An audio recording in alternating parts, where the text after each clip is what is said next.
नौकरी करते हैं, पैसा मिलता है, व्यापार से पैसा मिलता है, लेकिन सत्संग से क्या मिलता है इसको बहुत कम लोग जानते हैं। सत्संग से जीवन जीने की कला मिलती है और अच्छे भले का ज्ञान होता है, सत्य सत्य की पहचान होती है और हमारा जीवन निर्मल हो जाता है।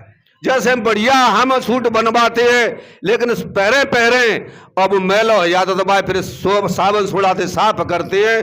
तो किसी ने कहा गुड़ पैया लागू ज्ञान बता जाइयो मोय, जन्म जन्म की झुकी अंधियारी, एक जन्म की नहीं।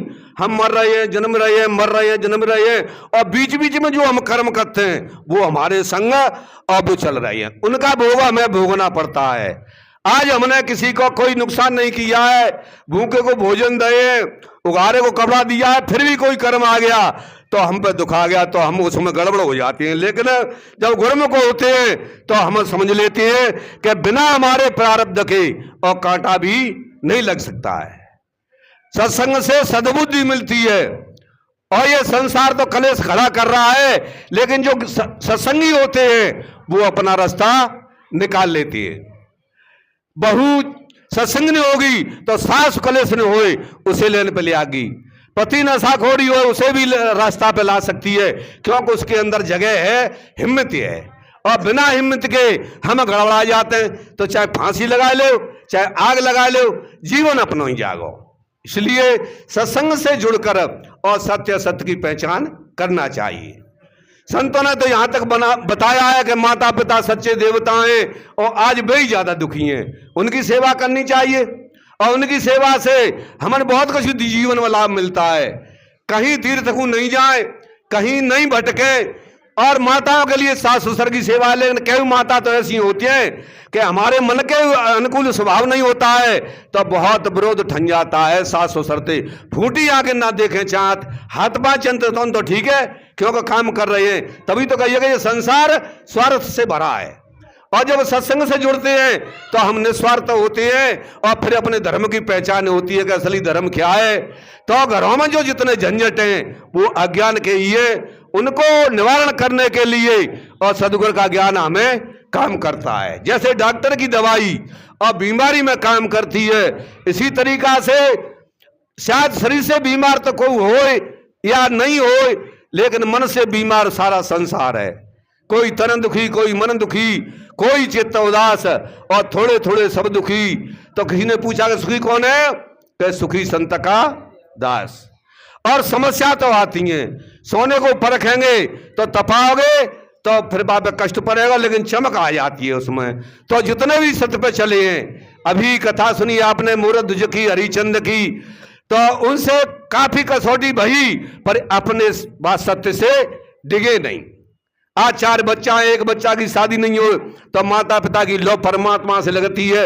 हेतु रिश्तेदार से कहते हैं कि जो भी हमारे सामने बरोबर का हो जाए, लेकिन मोरा जी को यह चिंता नहीं थी कि मेरी संपत्ति और मेरा राज कहां जाएगा। हाँ करी तो करी, और कैसी कैसी शर्त लगाई कि मेहनती नहीं चीरेंगे पुत्र को, और तो राजा रानी और चीरेंगे वो आंसू नहीं गिरे। तो उनके बात को देख के, और धर्म वहीं रहता है जहां पत्नी साथ देती है। पति के साथ में 2 आदमी आए, पत्नी करेंगे जाके मरा बरेगे, कोई ना कोई आई, या तो है आगे लगे भाल सोते बहन चूल्हे से फिर ले आयो, हम पे ना होते तो बाकी तो ना कट गई। तब वो अपने फर्ज से हट गई, अपने भजन से हट गई। उसको पति की आज्ञा का पालन करना चाहिए, अतिथि को परमात्मा समझना चाहिए, क्योंकि भगवान और जहाँ सेवा होती है वही को याता नहीं, अपने आप समझ जाते भैया भाई घर में तो कलेश गरबाई है। तो घर की स्त्री का ही नाम लक्ष्मी है। लक्ष्मी पैसा नहीं है, पैसा तो बरतने की चीज है, इससे अच्छा खा सकते हैं, पह सकते हैं, लेकिन हम अपने कर्म पथ में चलते हैं तो हमारी सच्ची पूजा और सेवा हो रही है। तो हमें पति की आज्ञा का पालन करना चाहिए। माता पिता की सेवा का उदाहरण देते हैं कि भगवान राम और सुबह ही पैर छींते थे। हर इतवार को ये बताया जाता है, अब कितना असर पर्वत पे पड़ता है ये वो जाने। क्योंकि दुखी आत्मा से किसी को दुख देंगे तो अपने आप शराप निकलेगा, और सुख देंगे तो वरदान निकलेगा। घर स्कूल है, हम सेवा करेंगे तो हमारे बच्ची बच्चाओं पर असर पड़ेगा, वो भी सेवा करेंगे हमारी और बड़े बूढ़े की, और लड़की जागी तो वहां अपना नाम रोशन करेगी, क्योंकि सत्संगी की बच्ची है। एक जगह की बात है, 5 भाई थे, चांद की शादी है गई और वो मनमुखी घर था, लड़ाई दंगे आपस में कहते अलग अलग चूल्हे धल रहे।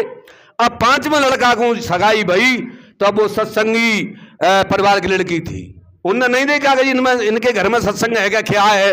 वो तो चमत्कार ही थी कि 5 भैया हैं, अच्छो भैया गुंजाइश है। वो लड़की शादी है गई तो वहां के माँ वाला देख के और बड़ी ठेस लगी कि ये माता पिता ने क्या किया, जिन सांचन में मैं भेज दी तो जी तो मन की आवाज आई, आत्मा की आवाज आई कि मैंने भी ये घर नहीं सुधारा तो मेरे गुरु को कौन समझेगा। तो बताते हैं उसने जाकर के कही अपनी जिठानी थे कि जी हमारे माता पिता कहाँ हैं, कि तू बाबरी है कैसी माता पिता पियर में छोड़ आई। अरे कभी तो जन्म के माता पिता थे लेकिन तिनके लड़के को आते हैं वो माता पिता से ज्यादा हैं, और मैंने सुना है पियर में के वो हैं पर दिख नहीं रहे हैं। आए कहीं मुझे भगता नहीं आ गई, ले जाऊ तो वो तब घोड़ा पान को पहुंचाए दे, पानी की हड़िया दे दी और मैले को चले कपड़ा आवे रिश्तों से और रोटी दिया थे। तो बच्चा संग कदे में पहुंची, देख के आखिर में आंसू कढ़ गए कि सच्चे देवताएं थे हमारे, इनके दुख सुख कीजिए कौन थे का के पैर छीए और बिन घर को ले आई, घर को ले आई, एक बढ़िया खाट बनाई, खूब सेवा कर रही है और पूछ पूछ के भोजन करा रही है। अब तो उनकी आत्माओं से वो आशीष निकलती है कि हे परमात्मा हमने बच्चा पाले, शादी करी, बे तो सब भार में गए पर ईश्वर ने हमारी सुनी गए कि जी बच्ची आई है कायू की, धन्य जाके माता पिता को हमारा जीव हमारा ठीक कटेगा। और उस दिन से उसने सेवा की और फिर वे लगन के दिन आए तो अब वो जल्दी अपने घर जाके, क्यों कि सकुचित शर्म बे करते हैं गलत काम में, चोरी में, चुगली में, बीड़ी पीए में। जो सदगुरु की आज्ञा है उसमें कोई सकुच नहीं है। माता पिता से कह दी कि आपने जो कुछ किया सो तो किया, पर मैं अब जल्दी और सासुरे को जागी कि बेटा हमने तो हाथ पकड़ा दिया, तू हमारी हती तब तक हमारी हती और भले ही जा। तो दूसरे उस घर में पहुंची तो जो लड़ाई बिन में होती वो सबकी लड़ाई बंद करी, एक चूल्हा बनाया, सबके बच्चे को नभावती धुआती, क्योंकि उसमें ज्ञान था कि छोटी के बच्चे हों चाहे बड़ी के बच्चे हों, ये भाई भाई हैं तो हम बहन बहन सुते है गए, चाहे हम अलग अलग से आए हैं। उस घर को उसने और उस दिन से स्वर्ग बना दिया और सास ससुर की दिनों रात सेवा चल रही है और सास ससुर आज्ञा दे रहे हैं, आशीर्वाद दे रहे हैं।